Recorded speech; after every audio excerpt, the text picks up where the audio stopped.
Hey guys, how's it going? Welcome to my studio. This is Paint with Lovejoy. Thanks so much for joining me. If this is your first time here, please subscribe to the channel and check out the other videos. And if you're here for a second, third, or fourth time, thank you so much for coming back and getting creative.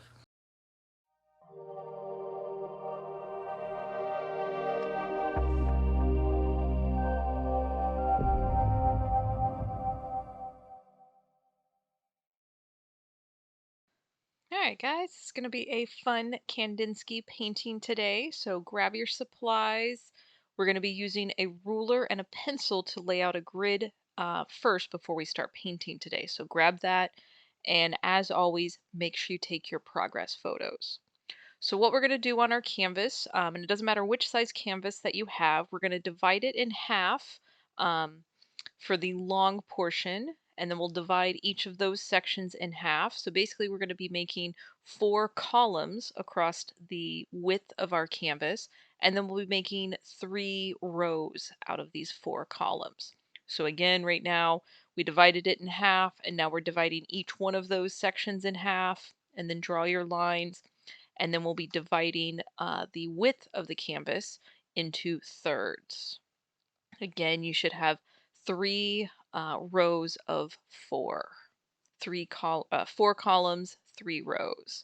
So here we are dividing it in thirds. And again, doesn't matter what size canvas you are using, you can adjust the measurements based on the size of your canvas.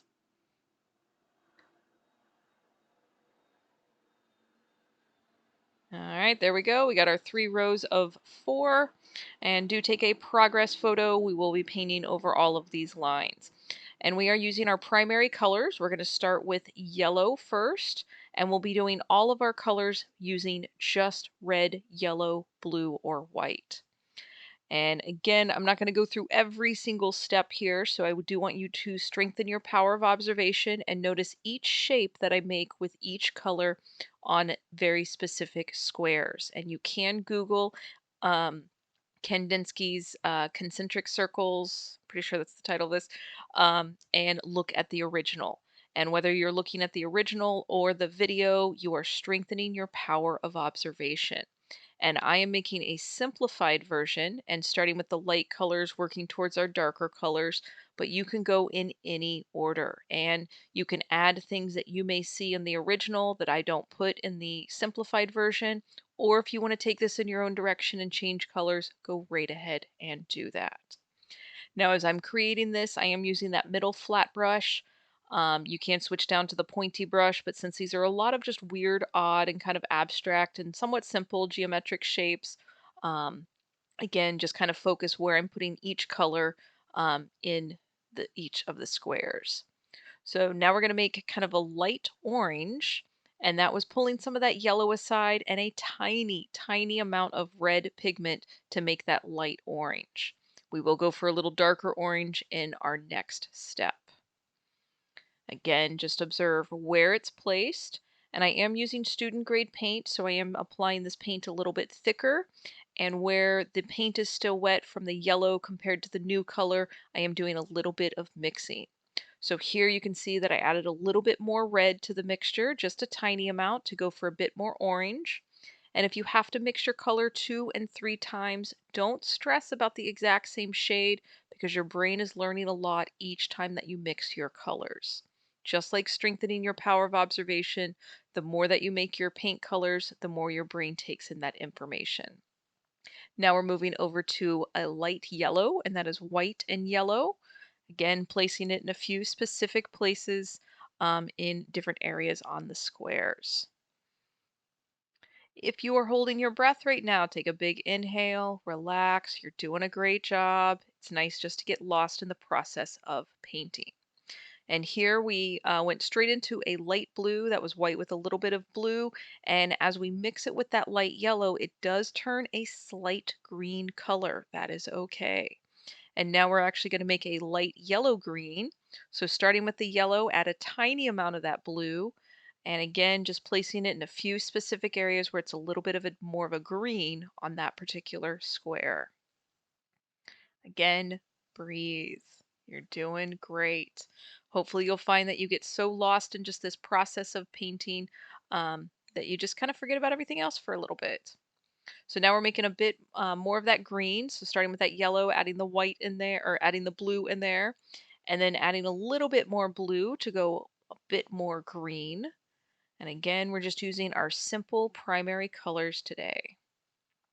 Yours does not have to match mine as long as it's kind of in the range, or if you're taking it in your own direction, just use this as a guide. It is more important the process that you are painting and taking time out of your day rather than what the end result is.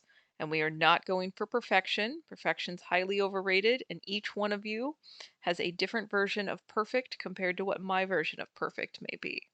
So I want you to just enjoy the process, step out of your space, your comfort zone, and just enjoy moving paint on the canvas. Here you can see we added a little bit more blue to that blue-green mixture, going a little bit darker. And at multiple points, please take your progress photo. It is really nice to flip back through your phone and just kind of see how you transform a blank canvas into something you created. Now we're grabbing that direct blue, going a little bit darker with our blue. And again, for most of these, I am using that middle flat brush, but if you need to, grab the small pointy brush. And if you happen to be on a stretched canvas, I do recommend bringing these colors around the edges for your stretched canvas, or paint your edges a solid color when you are done. Just looks kind of nice when you hang it on the wall, having that solid color or having the color from the painting wrap around the edges. Your call. You don't actually have to do it unless you want to. And again, as you were following along with the video or looking at the original, if you kind of get a shape wrong or maybe you don't do it quite correctly, just embrace that. Again, this does not have to be perfect. So moving back into that light blue, kind of a medium blue, that was the white and blue mixture. Again, we're making circles, we're making donut shapes, we're making lines or triangles or corners. Again, just getting comfortable with the pressure of your brush, the amount of paint, the different shapes that you can make, and again, just zoning out into the creative space for this moment in your life. All right, so just adding a little bit of white to that blue-green, going a little bit lighter.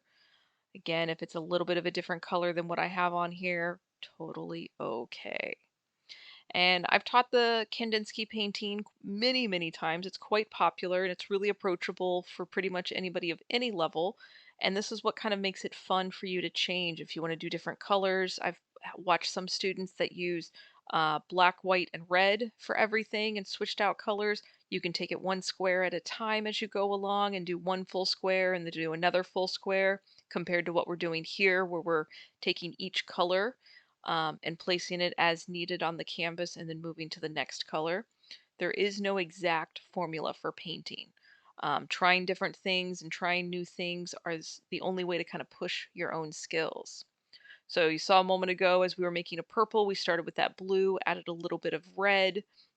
Again, getting comfortable with using your primary colors and making the colors that you need for today's painting. If you actually have a tube of purple or orange or green, feel free to use those. You do not have to use just primary colors. Um, Sometimes it is just nice when you limit the tools and supplies and colors that you use. Really find out what your skills are made of and where you need to kind of push yourself. So again, moving in with that light purple and a little bit more red, even add a little bit of white to it to go a little bit lighter. And as you're doing this, don't be afraid to overlap some of your other colors. If you're painting fast enough and you can still do some blending, go for it. If you are painting a bit more on the slower side and enjoying the process a little bit more and your paint's dry, that's where you're at for today. So you don't have to do the blending and you don't have to do everything that is in the video. Again, if you're holding your breath, breathe, relax. So many students have told me that that is their favorite thing in my videos is reminding them to breathe. So just doing that a little bit extra. All right, so here you can see where we made some of that orange. Again, started with the yellow and then added the red. And just notice as you add a little bit more red, it gets a little bit more orange. And in a moment, we're going to go with a darker orange and adding a little bit more red to it.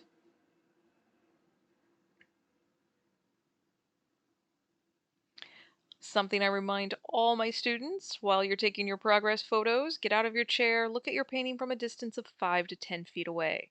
This is the normal viewing distance for most things in life, and especially artwork, and we tend to judge things a little bit differently from that distance compared to 2 feet in front of our face while we are creating it.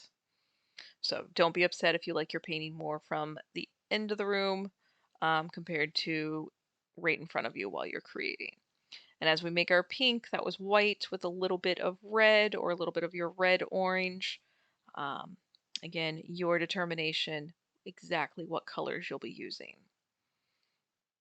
And it is okay to have multiple brushes. I did notice when I've taught that, sometimes my students do that. They'll use the pointy and the medium flat brush, or 2 medium flat brushes, and they'll have a brush for the red, a brush for the yellow. Feel free to give that a try. You never know if you like something until you give it a try. And again, you keep seeing the little reminders. Take your progress photo.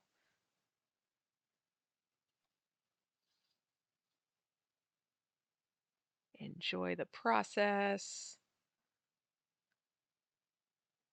Again, you're doing a great job. Just the fact that you're painting makes you successful already. And keep in mind that what you learn in today's painting, or really any painting that you do, the next time that you go to paint, it'll make even more sense because you'll have time to have your muscles kind of remember it, and then you strengthen the skill when you do it again. So painting's not about being perfect, but doing a little bit better than maybe the last time that you painted. So it's not about comparing to others, but just doing a little bit better than you painted the last time. That is how we push ourselves creatively. All right, and going back to a few colors that I either missed as I was going through, or maybe there's still some canvas space. Again, referencing this video or the original Kandinsky concentric circle painting. And depending on the monitor that you may be looking at the painting, you may interpret the colors differently than I interpreted them. That is totally okay.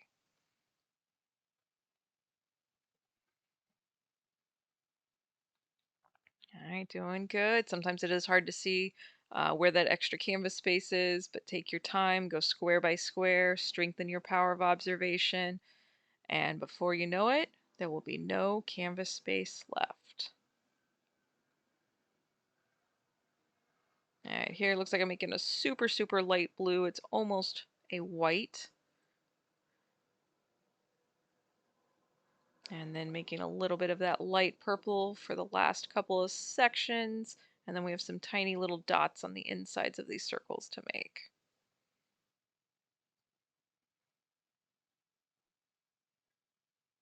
All right, going back with a bit more of the darker purple, so that was more of the red and the blue. And again, as you're mixing your colors, notice how it kind of turns a little warmer as you add more of your warm colors, or a little cooler as you add the cooler colors to your mixtures.